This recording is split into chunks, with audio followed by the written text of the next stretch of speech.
Assalamualaikum warahmatullahi wabarakatuh. Saya Nurjana dengan nomor NIM 11011900035 kelas 2P Manajemen di Universitas Bina Bangsa.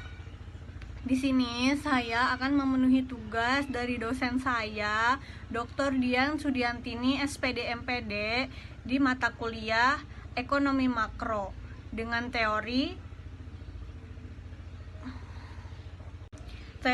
Keynesian dan Neo-Keynesian. Berikut materi yang akan saya jelaskan. Keynesianisme atau teori Keynes atau ekonomi ala Keynes adalah suatu teori ekonomi yang didasarkan pada ide ekonomi Inggris pada abad ke-20. Teori ini mempromosikan suatu ekonomi campuran di mana baik negara maupun sektor swasta memegang peranan penting.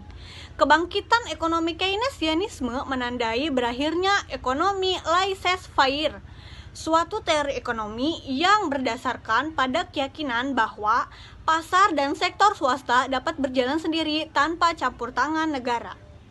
Teori ini menyatakan bahwa tren ekonomi makro dapat mempengaruhi perilaku individu ekonomi mikro. Berbeda dengan teori ekonom klasik yang menyatakan bahwa proses ekonomi didasari oleh pengembangan output potensial. Keynes menekankan pentingnya permintaan agregat sebagai faktor utama penggerak perekonomian, terutama dalam perekonomian yang sedang lesu. Ia berpendapat bahwa kebijakan pemerintah dapat digunakan untuk meningkatkan permintaan pada level makro untuk mengurangi pengangguran dan deflasi. Jika pemerintah meningkatkan pengeluarannya, uang yang beredar di masyarakat akan bertambah, sehingga masyarakat akan terdorong untuk berbelanja dan meningkatkan permintaannya, sehingga permintaan agregat bertambah. Selain itu, tabungan juga akan meningkat, sehingga dapat digunakan sebagai modal investasi dan kondisi perekonomian akan kembali ke tingkat normal. Kesimpulan utama dari teori ini adalah tidak ada kecenderungan otomatis untuk menggerakkan output dan lapangan pekerjaan ke kondisi full employment atau lapangan kerja penuh. Kesimpulan ini bertentangan dengan prinsip ekonomi klasik seperti ekonomi supply side yang menganjurkan untuk tidak menambah peredaran uang di masyarakat untuk menjaga titik keseimbangan di titik yang ideal. Dasar filosofi ekonomi klasik, perekonomian didasarkan pada sistem bebas berusaha atau laissez-faire, yaitu setiap individu bebas dalam melakukan kegiatan ekonomi apapun. Ekonomi seperti halnya alam semesta. Ekonomi akan mampu memulihkan dirinya sendiri atau self-regulating, karena ada tangan tak terlihat atau invisible hand.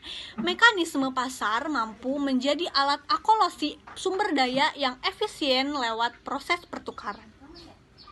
Masing-masing unsur permintaan agregat dipengaruhi oleh variabel-variabel yang berbeda. Pengeluaran konsumsi atau C tergantung pada pendapatan yang diterima oleh rumah tangga untuk ditabung atau provisi to saving, dan kecenderungan berkonsumsinya, profiting to consume. Pengeluaran investasi atau I ditentukan oleh ketentuan yang diharapkan atau marginal efficiency of capital, dan biaya dana atau tingkat bunga. Pengeluaran pemerintah atau G ditentukan oleh proses politik yang kompleks dan dalam teori makro dianggap eksogen. Bentuk umum fungsi konsumsi atau C adalah C sama dengan A plus MPC kali Y. C sama dengan besarnya konsumsi, A sama dengan konstanta, MPC sama dengan kecenderungan konsumsi. Delta C atau delta Y, Y sama dengan pendapatan. C sama dengan A plus MPC kali Y. MPC sama dengan delta C per delta Y. Bentuk umum fungsi tabungan atau S yaitu Y sama dengan C plus S. S sama dengan Y min C sama dengan Y min dalam kurung A plus MPC kali Y. S sama dengan minus A plus 1 min MPC kali Y. S sama dengan besarnya tabungan. MPS sama dengan kecenderungan tabungan. Setelah mengetahui fungsi konsumsi dan fungsi tabungan dalam variabel pengeluaran konsumsi atau C oleh rumah tangga dalam teori ekonomi Keynes, maka bentuk kurva pengeluaran konsumsi atau C ekonomi Keynes akan berbentuk seperti C sama dengan A plus MPC kali Y. MPC sama dengan delta C per delta Y. S sama dengan minus A plus dalam kurung 1 min MPC kali Y. MPS sama dengan delta S per delta Y. Variabel ekonomi ini ditentukan oleh tingkat bunga atau R dengan keuntungan yang diharapkan atau marginal efficiency of capital atau kecenderungan investasi dalam kurung I bila MEC kurang dari tingkat bunga, maka investasi tidak dilaksanakan. Bila MEC lebih dari tingkat bunga, maka investasi akan dilaksanakan. Assalamualaikum warahmatullahi wabarakatuh. Perkenalkan, saya Ayu Febriani Putri, semester 2, Program Studi Manajemen, Fakultas Ekonomi Bisnis, Universitas Bina Bangsa. Dosen pengampu Dr. Dian Sudiantini, SPD, NPD. Di sini saya akan membacakan kesimpulan dari teori Keynes dan New Keynes. Perekonomian didasarkan pada sistem bebas berusaha laissez-faire, yaitu setiap individu bebas dalam melakukan kegiatan ekonomi apapun. Mekanisme pasar mampu menjadi alat alokasi sumber daya yang efisien lewat proses pertukaran. Peranan uang dalam ekonomi netral, money neutrality, yang artinya uang hanya semata-mata sebagai alat transaksi. Keynes berpendapat bahwa sistem bebas berusaha laissez-faire murni tidak bisa dipertahankan. Pada tingkat makro, pemerintah harus secara efektif sadar mengendalikan perekonomian ke arah full employment-nya, sebab mekanisme self-regulating ke arah posisi tersebut tidak bisa diandalkan secara otomatis. Situasi makro suatu perekonomian ditentukan oleh apa yang terjadi dengan permintaan agreement masyarakat. Permintaan agreement masyarakat adalah seluruh jumlah uang yang dibelanjakan oleh seluruh lapisan masyarakat untuk membeli barang atau jasa yang digunakan selama 1 tahun. Apabila permintaan agregat lebih besar daripada penawaran agregat, maka yang akan terjadi akan kekurangan produksi. Sedangkan apabila permintaan agregat lebih kecil daripada penawaran agregat, maka yang akan terjadi akan kelebihan produksi. Pada kelebihan produksi, pada periode berikutnya harga akan turun dan output pun juga akan turun. Inti dari kebijakan teori Keynes adalah bagaimana pemerintah bisa mempengaruhi permintaan agregat masyarakat agar mendekati posisi full employment-nya. Permintaan agregat ada 3 unsur. Yang pertama, pengeluaran konsumsi oleh rumah tangga, inisialisasinya C. Yang kedua, pengeluaran investasi oleh perusahaan, inisialisasinya I. Yang ketiga, pengeluaran oleh pemerintah, inisialisasinya G. Neo-Keynes, perekonomian yang dilandaskan pada kekuatan mekanisme pasar akan selalu menuju keseimbangan. Jumlah tabungan yang akan selalu sama dengan jumlah investasi yang ada akan menyesuaikan otomatis dan menjamin bahwa perekonomian akan mencapai pada tingkat keseimbangan. Sekian kesimpulan dari saya tentang teori Keynes dan New Keynes. Kurang dan lebihnya mohon maaf. Wassalamualaikum warahmatullahi wabarakatuh. 3 unsur. Yang pertama, pengeluaran konsumsi oleh rumah tangga. Inisialisasinya C. Yang kedua, pengeluaran investasi oleh perusahaan. Inisialisasinya I. Yang ketiga, pengeluaran oleh pemerintah. Inisialisasinya G. Neo-Keynes, perekonomian yang dilandaskan pada kekuatan mekanisme pasar akan selalu menuju keseimbangan.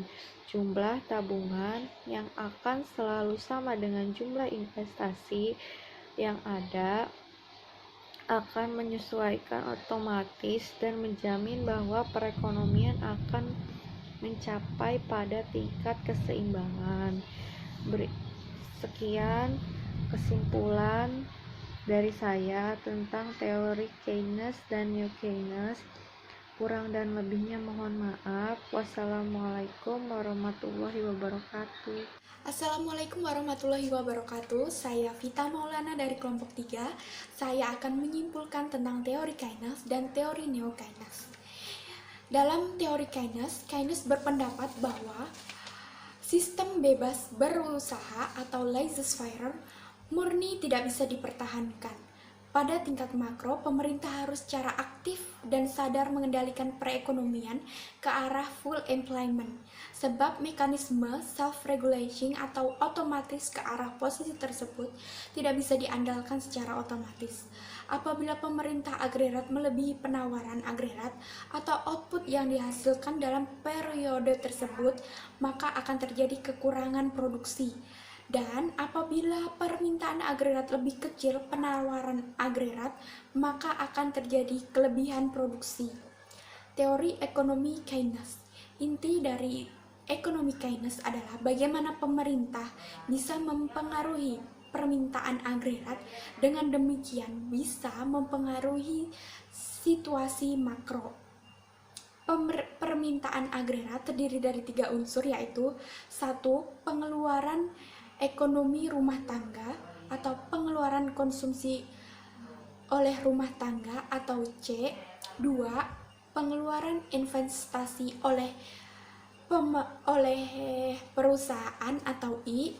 3. Pengeluaran pemerintah atau G. Variabel ekonomi Keynes. 1. Pengeluaran konsumsi C tergantung pada pengeluaran yang dikeluarkan oleh rumah tangga untuk ditabung dan dikonsumsi. 2. Pengeluaran investasi atau I ditentukan oleh keuntungan yang diharapkan oleh biaya dana. 3. Pengeluaran pemerintah atau G ditentukan oleh proses politik yang kompleks dan dalam teori makro dianggap sebagai eksogen. Pengeluaran konsumsi C, ekonomi Keynes, bentuk umum fungsi konsumsi C, yaitu C sama dengan A plus MPC kali Y.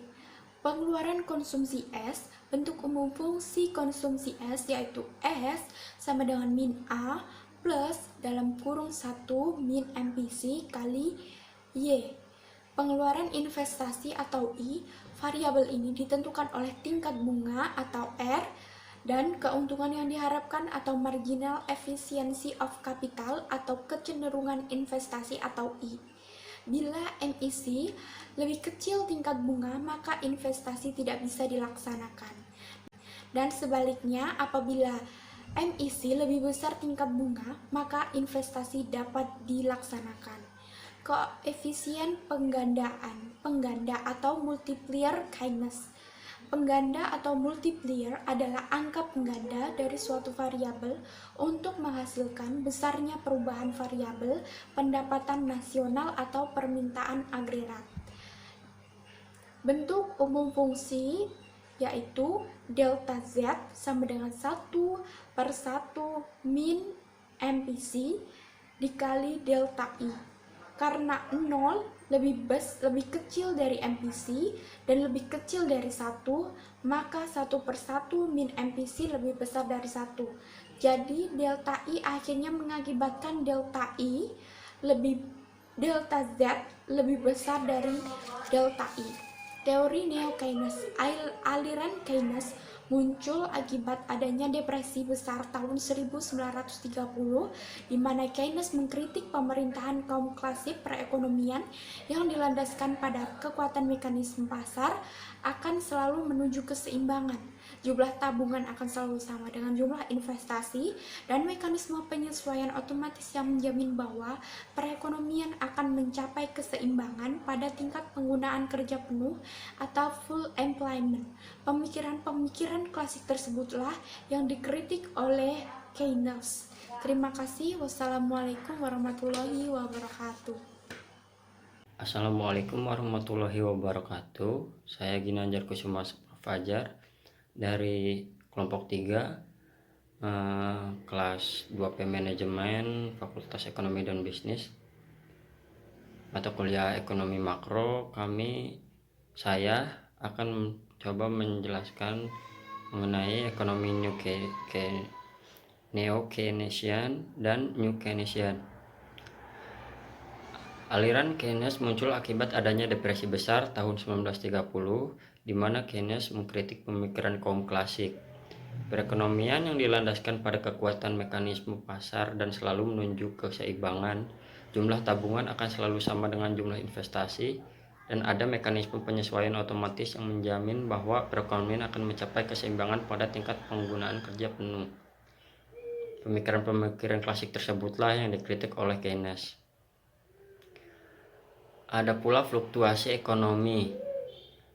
Pada masa sebelumnya, masalah fluktuasi ekonomi ini telah dibicarakan, namun pembahasannya hanya sepintas dikarenakan sudah begitu melekatnya kepercayaan orang terhadap pemikiran klasik. Pembahasan tentang fluktuasi ekonomi ini mendapatkan perhatian yang lebih serius pada era sesudah Keynes atau Neo-Keynes. Mereka membahas teori fluktuasi ekonomi secara mendalam karena mereka memerlukan teori-teori yang mampu menjelaskan apa yang menyebabkan perekonomian tidak stabil. Menurut Paul Samuelson, hubungan timbal balik antara faktor multiplier dengan akselerator yang berimplikasi bahwa multiplier dan akselerator saling memperkuat perannya dalam jalannya perekonomian secara agregat. Permintaan efektif dan masyarakat dipengaruhi oleh investasi langsung. Ada pula New Keynes, Nicholas George Mankiw. Nicholas George Mankiw adalah profesor ekonomi di Harvard University. Dalam konsep makroekonominya yang sangat terkenal dan merupakan bidang ahlinya, Mankiw menawarkan keseimbangan makroekonomi jangka pendek dan jangka panjang, mengintegrasikan wawasan teori klasik dan teori Keynes, menyajikan teori ekonomi dengan beberapa variasi model sederhana, dan memberikan penekanan bahwa makroekonomi adalah disiplin ilmu empiris yang banyak berkaitan dengan bidang-bidang ilmu lainnya. Ada pula model Dynamic Stochastic General Equilibrium atau disingkat DSGE. Model ini adalah cabang dari teori keseimbangan umum, terapan yang berpengaruh dalam makroekonomi kontemporer.